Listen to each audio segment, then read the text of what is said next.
मैं अमरजीत कुमार अपने YouTube channel the Gurukul coaching के माध्यम से आपका स्वागत करता हूँ। आज हम लोग संस्कृत व्याकरण पढ़ेंगे। संस्कृत व्याकरण में कर्ता रूप, धातु और लकार के बारे में पढ़ेंगे और साथ ही संस्कृत में कैसे अनुवाद बनाया जाता है इसके बारे में भी जानेंगे, ताकि आपके बोर्ड परीक्षा में अगर प्रश्न पूछे तो आप आसानी से हल कर सके। चलिए तो सबसे पहले हम लोग कर्ता रूप पढ़ते हैं। कर्ता रूप में क्या है? सबसे पहले ये अन्य पुरुष को हम प्रथम पुरुष के भी नाम से जानते हैं। आप लोग कंफ्यूज नहीं होइएगा, ये मध्यम पुरुष है, ये उत्तम पुरुष है। एक वचन, द्विवचन और बहुवचन। चलिए तो क्या होता है? स का मतलब होता है वह। उसके बाद तो मतलब होता है वे दोनों। उसके बाद बहुवचन में ते का मतलब वे लोग भी होता है और आप वे सब भी कह सकते हैं। अगर वे सब रहे या वे लोग रहे तो ते का प्रयोग हम लोग करते हैं। अब मध्यम पुरुष के एक वचन में त्वम का मतलब होता है तुम। त्वम के बाद आता है युवाम। युवाम का मतलब होता है तुम दोनों। उसके बाद होता है यूयम, ये होता है तुम लोग या तुम सब।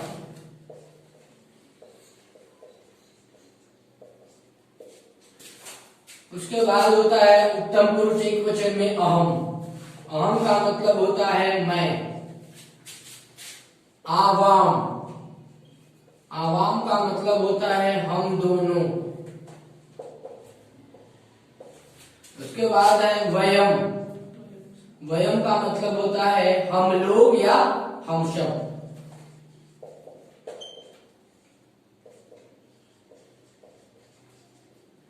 तो संस्कृत व्याकरण में जब अनुवाद बनाइएगा तो ये कर्ता रूप का याद होना बहुत जरूरी है।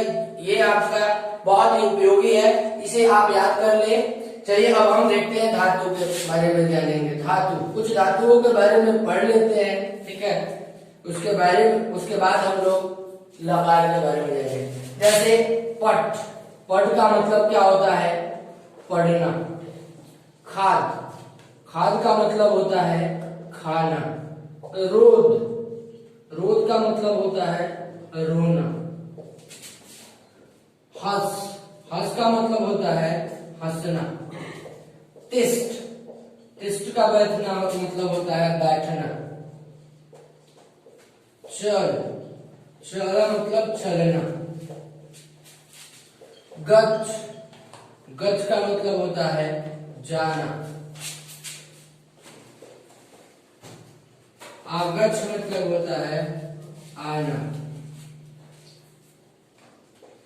नय मतलब होता है ले जाना। सय मतलब होता है सोना। और भी बहुत सारे हैं। जैसे जैसे हम लोग अनुवाद बनाना सीखेंगे वैसे वैसे और इसके बारे में बताएंगे।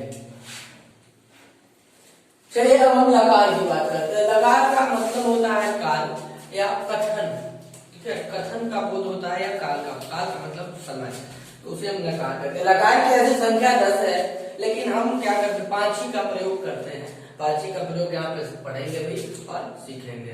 बाकी जो 5 है वो उनका प्रयोग अन्य कामों में किया जाता है। तो पहला क्या है? लट लकार है। लट लकार का मतलब होता है वर्तमान काल। उसके बाद दूसरा है लंग लकार। लंग लकार का मतलब होता है भूतकाल। उसके बाद है तीसरा लिट लकार यानी कि भविष्य काल। उसके बाद है चौथा लोट लकार यानी कि आज्ञाकार, आज्ञा हो या किसी से रिक्वेस्ट करे उसमें भी क्या है? यही लोट लकार का प्रयोग होता है। विधिलिंग जो है चाहिए कार्य या मुझे घर जाना चाहिए, उसे पुस्तक पढ़नी चाहिए, तो इस ऐसे वाक्य का अगर हम अनुवाद बनाएंगे तो विधिलिंग का प्रयोग करेंगे। चलिए अब हम सबसे पहले जानेंगे लट लकार वर्तमान काल के बारे में। चलिए अब हम बात करेंगे लट लकार वर्तमान काल का। ये वर्तमान काल एक वचन, द्विवचन, बहुवचन, फिर अन्य पुरुष, मध्यम पुरुष और उत्तम पुरुष में कैसे इसका रूप चलता है इसके बारे में बात करेंगे। तो जब अन्य पुरुष एक वचन में क्या होता है? ती, उसके बाद त, अंति, इसे क्रिया रूप में हम कहते हैं। उसके बाद सी, था, था, आमी, आव, आम। ठीक है, ये लट लकार वर्तमान काल में, लेकिन इसका हम यूज कैसे करेंगे? मान लीजिए एग्जाम्पल हम कैसे में दिया था, ठीक है कि वह जाता है, तो वह का क्या होता है?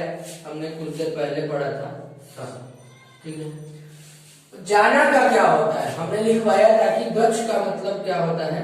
जाना। अब गच्छ के साथ कौन सी क्रिया जोड़ेंगे? तो सब्जेक्ट के रूप में क्या है? स।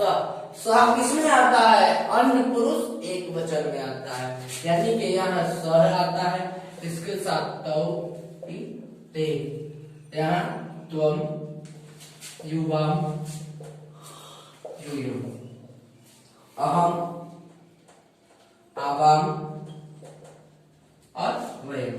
यानी कि जब हम किसी भी वाक्य का संस्कृत में अनुवाद हम बनाएंगे, तो जब ये सब्जेक्ट जो भी है ये कर्ता का रूप है, क्या है? अहम अगर हम जोड़ते हैं, या स्व का स्व होता है, तो स्व के साथ धातु के साथ जो क्रिया जोड़ेंगे वो उसके उसमें जो आना चाहिए उसके साथ जो आता है। जैसे स्व के साथ क्या आता है? ती, तो स्व के साथ ती वाला जोड़ेंगे, यानी कि गच्छ है तो ती जोड़ दिए, गच्छ ती।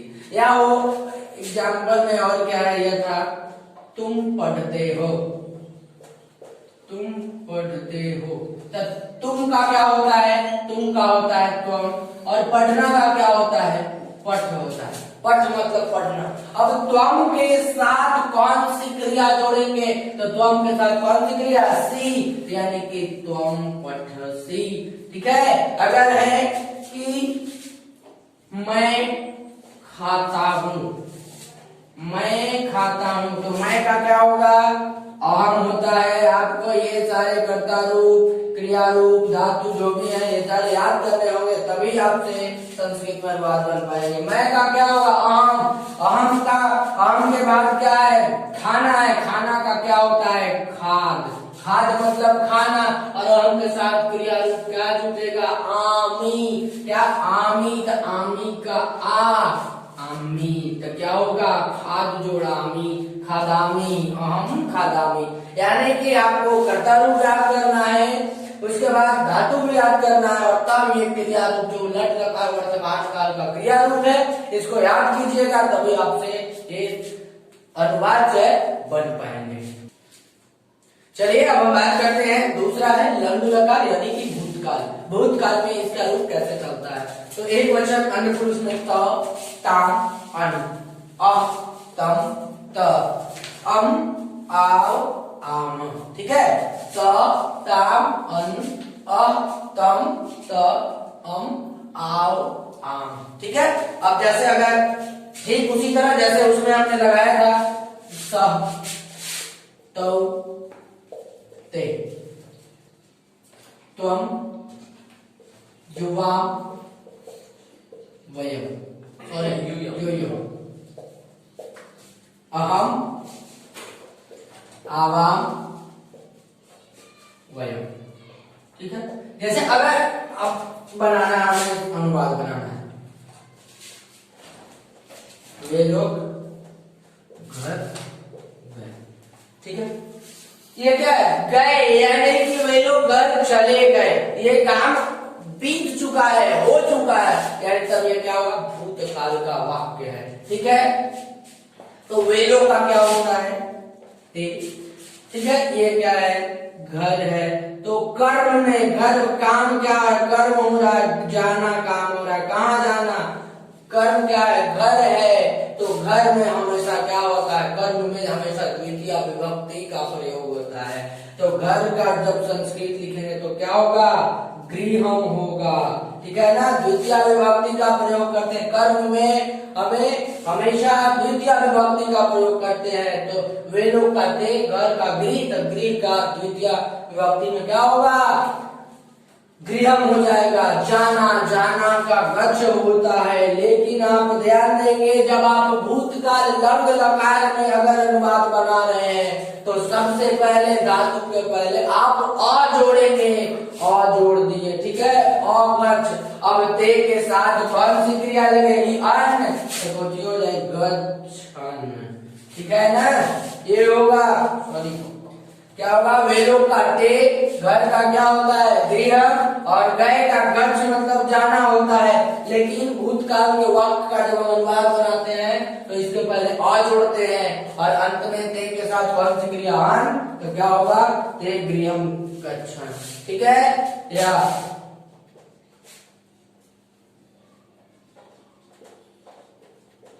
हम लोग रोटी खाएं। ठीक है, हम लोग रोटी खाएं। हम लोग का क्या होगा, वयम होता है। रोटी, रोटी का क्या होता है, रोटी काम होता है, रोटी काम। खाना का क्या होता है, खाद। लेकिन इसके पहले क्या जोड़ेंगे, अखाद, अ जोड़ेंगे तो क्या हो गया, अखाद। और वयम, वयम के साथ क्या होता है, आम जुड़ता है, अखादाम। ठीक है, यानी कि इस तरह से लंग लकार भूतकाल के वाक्यों का अनुवाद बनाया जाए। अब बात करते हैं लुट लकार यानी कि भविष्यत काल। भविष्यत काल का कैसे रूप चलता है, स्यति, स्यत, स्यन्ति, स्यति, स्यथ, स्यथ, स्यामी, स्याम, श्याम। देखिए एक चीज और, आप कंफ्यूज नहीं होइएगा, कहीं कहीं आपको ऐसा स्यति के बदले स्यति भी मिलेगा तो आप कंफ्यूज नहीं होंगे। ठीक है ना, इस स्यति, इस स्यत, इस स्यन्ति, ठीक है ना, इस तरह का भी मिलेगा तो आप कंफ्यूज नहीं होगा। दोनों जो है एक ही है, सेम है। ठीक है, जैसे अब इसके साथ कैसे कर्ता रूप का प्रयोग होता है, आप देख लीजिए यहाँ सब, इसके बाद तो ते, त्वम, युवाम, वयम, यूयम, अहम, आवाम, वयम। अब हम इस पे अनुवाद करें। जैसे देखिए यथा, वह घर जाएगा। ठीक है, वह का क्या होता है, वह का सबसे पहले सब होता है। और हम बताए थे कि जब कर्म में हमेशा द्वितीय विभक्ति होती है, गृहम, गृह का होता है गृहम। जाना, जाना का क्या होता है, गच्छ होता है। लेकिन यहाँ हम गच्छ नहीं लिखेंगे, जाना हो या जाना, देखिए आप समझ लीजिए, जाना का गच्छ होता है। ठीक है, और आना का आगच्छ होता है। लेकिन जब हम भविष्यत काल लुट लकार में अनुवाद बनाएंगे तो गच्छ नहीं प्रयोग करेंगे, गम लगाएंगे, और आने के लिए आगच्छ नहीं आगम लगाएंगे। इस चीज को आप ध्यान रखिएगा, केवल और केवल लुट लकार भविष्यत काल के लिए, जाना का गम और आना का आगम, इस चीज को हमेशा याद रखिएगा। ठीक है, तो क्या है, सगृहम गम। अब गम में कौन सा, स के साथ स्यति, तो गमिष्यति हो गया। उसके बाद मैं पुस्तक पढ़ूंगा। मैं का क्या होता है, अहम, पुस्तक का पुस्तकम, पढ़ना के पढ़, पठिष्यामि। ठीक है, तो इस तरह से लुट लकार भविष्यत काल के वाक्यों का संस्कृत अनुवाद बनाया जाता है। चलिए हम बात करते हैं अगले लकार की लोट लकार। लोट लकार का मतलब होता है कि इसका प्रयोग हम आज्ञा के अर्थ में, या आशीर्वाद, या प्रश्न पूछने के लिए, या निमंत्रण के लिए, या आशीर्वाद देने के लिए, इन सारे कामों में हम लोट लकार का प्रयोग करते हैं। देखिए इसका रूप कैसे चलता है, जैसे तु, ताम, अंतु, नहीं या ही, तम, तब, आनी, आओ, आम। ठीक है, यानी कि लोट लकार का रूप जो है कहीं ना कहीं थोड़ा बहुत ये लंग लकार भूतकाल से मैच करता है। कहीं ना कहीं अगर इसकी बात करें, वहां था त, ताम, अन था, यहाँ है तु, ताम, अंतु। यहाँ था अ, तम, त, यहाँ है अ, तम, त। वहां था अम, आओ, आम, यहाँ है आनी, आओ, आम। यानी कि कुछ कुछ चीजें सेम है। देखिए कर्ता रूप के साथ इसका कैसे रिलेशन बनता है, जैसे श, तो, ते, त्वम, युवाम, यूयम, अहम, आवाम, और ठीक है। तो अब इसका जैसा वो अनुपात बना यथा तुम घर जाओ, ठीक है। हम क्या कर रहे हैं, किसी को आदेश दे रहे हैं या किसी को आज्ञा दे रहे हैं कि तुम जाओ घर जाओ, तो हम इसके लिए क्या हम लोट लकार का प्रयोग, जैसे तो हम तुम का क्या होगा, तो हम होगा, घर का बता चुके हैं तो गृहम। उसके बाद जाना का क्या होता है, गच्छ, ठीक है। और जाना में तो हम के साथ कौन सी क्रिया, अक्रिया, तो केवल अगर अ जोड़ते हैं तो ये क्या रह जाएगा, गच्छ ही रह जाएगा। इसी तरह से तुम पुस्तक पढ़ो तो त्वं पुस्तकम पठ, इस तरह से हम लोट लकार के वाक्यों का संस्कृत अनुवाद पढ़ाते हैं। चलिए अब अगले लकार की बात करते हैं, विधिलिंग। विधिलिंग का मतलब होता है हम इस चाहिए का, जब चाहिए के अर्थ में जहाँ चाहिए आता है वाक्य में यूज होता है तब हम विधिलिंग लकार का प्रयोग करते हैं।